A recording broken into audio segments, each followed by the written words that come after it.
We may have an idea of what an upcoming GOP plan could look like, thanks to a recent report from the House Republican Study Committee.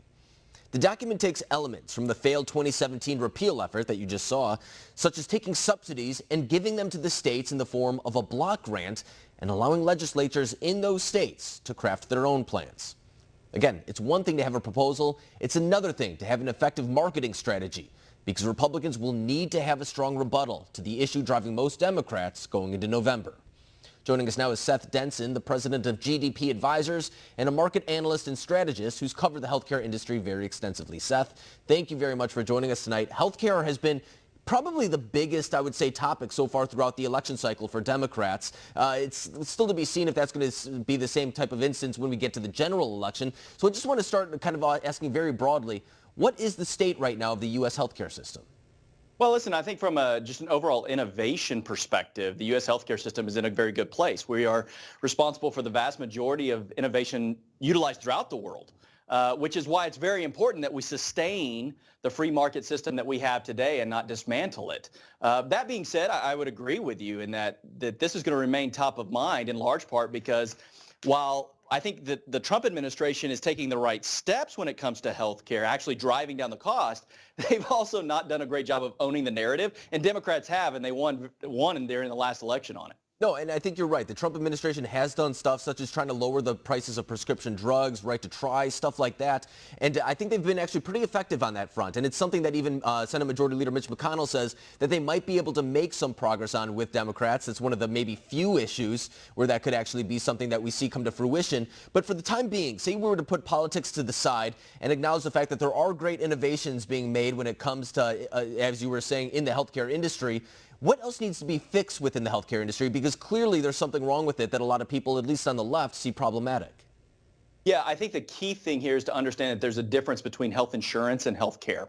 That's where all conversations need to start. And a lot of times we think about health insurance and health care as the same. And where I'm going with that is in a free market system like we have here in the United States, the consumer in the end is the manager and the driver of the system. But when it comes to healthcare, the system is very opaque. It's not transparent. Consumers don't know what issues or what costs there are in the system until long after they've had them done because we focus on insurance. And insurance is just the credit card. So we need to bring more transparency. The Trump administration is working on this. Secretary Azar is pushing for this. This is a positive step so that the consumer can have information before going out there. At the end of the day, the consumer will drive the market where it needs to go.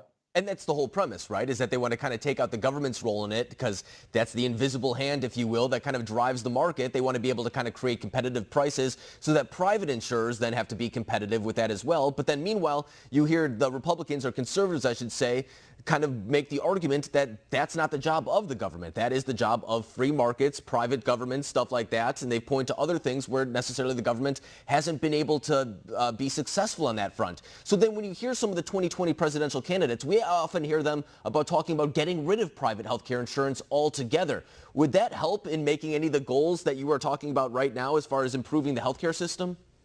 No, because it's focusing on the wrong thing. Listen, 90% of all of the drivers of cost in the healthcare system are generated by 6% of the population. Wow. So eliminating the current healthcare system as it sits today in the insurance system effectively kind of dismantles a system that's working for 94% of our population. So let's focus on the drivers of healthcare cost, bring those down, and then everybody wins. That's the way free market works. It allows us to continue to innovate, be competitive, allows new companies to come to the forefront that want to be competitive, and allows the consumer to drive the market.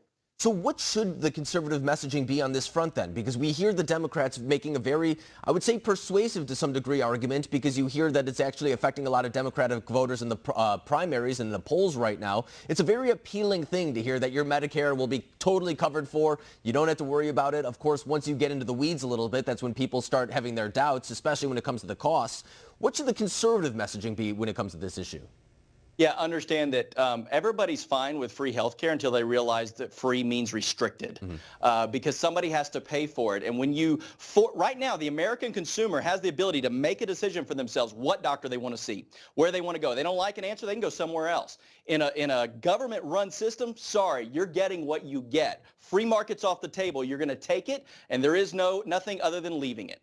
Yeah, well, I hope there's some Republicans watching right now that make the decisions of how they're going to market this going into 2020, because you probably just laid out the best conservative plan that I've heard so far. I mean, it's something that really a lot of Republicans haven't really brought to the forefront right now, and I think it's going to be a very big issue going into 2020 because we see how effective it is right now in the Democratic primary. Clearly, there's something there that the voters want answered. But Seth Denson, thank you very much for joining us tonight.